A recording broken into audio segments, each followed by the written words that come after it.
Well, I bet that's a shock to you all. You can all get back up off the floor now. Coming onto my channel expecting to see the birds, and you see my ugly mug. For the first time, say in 13 years of doing these videos, I've actually put myself in front of the camera, and appreciation goes out to all the guys that stand in front of the camera, because it's not that easy. This must be about take 10, but there you go. I'm trying to bring the channel up to date a little bit. I've made the video, trying to make the videos a bit more entertaining. That doesn't mean to say you're going to be seeing my face very often, because at the end of the day, it's all about the birds and showing you what I'm trying to do. This fantastic hobby of keeping birds, in my case, red canaries. But so yeah, you won't be putting up with my face that much. So let's get on with the video. Talk to you in a minute. I thought to do a quick catch-up video, first one for February. The birds, see the cock birds now on the second row down are all in their separate cages. There was quite a bit of scrapping going on, so decided to separate them all, and that's where they'll stay now until they eventually go up into the cages where they're going to be breeding. The hens are all doing their thing, gradually going along, getting fit slowly. Like I say, I'm not pushing them. There's plenty of time.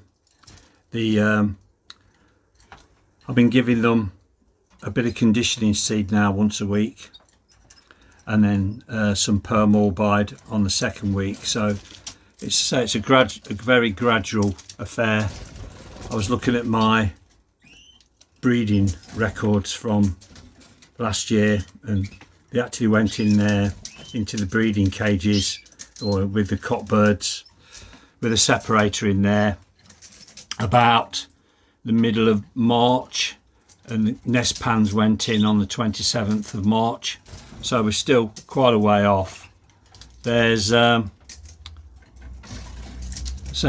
not really nowhere near in condition yet. No signs of it whatsoever, which is good, because I don't want them in breeding condition too early. As I say, it's my birds are brought on by the daylight, natural light. I don't have any extra lighting in here. I don't have any heating in here. So it's like 10 degrees now at the minute. Sun's out, so it's a nice sunny day, which will help push the birds along a bit.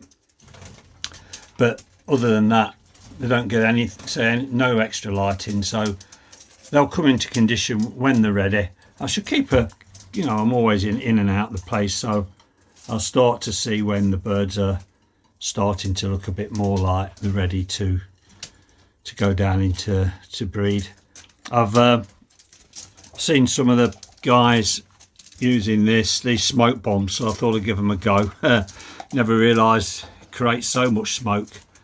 It definitely, you can find out where your windows are not sealing properly and your doors don't seal when you put one of them in. But yeah, I've done it. It gives quite a nice smell in here now, which is I don't know how long it's going to last, but didn't seem to bother the birds much, even though, as I say, there was a lot of smoke.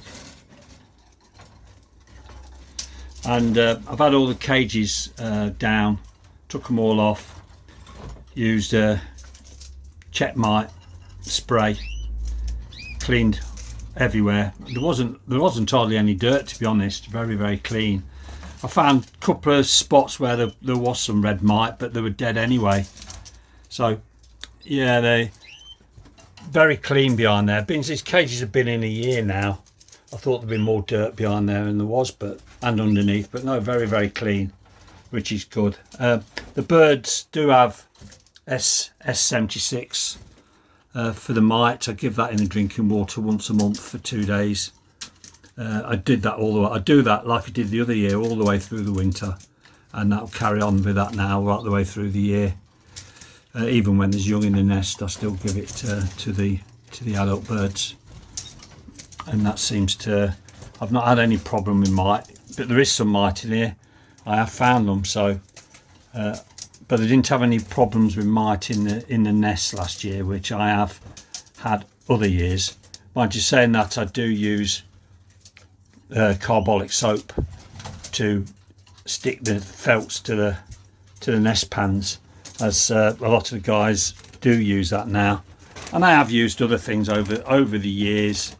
I've used all sorts of things, but you know, calamine tea bags and you name it, I've tried it. But that seemed to work last year.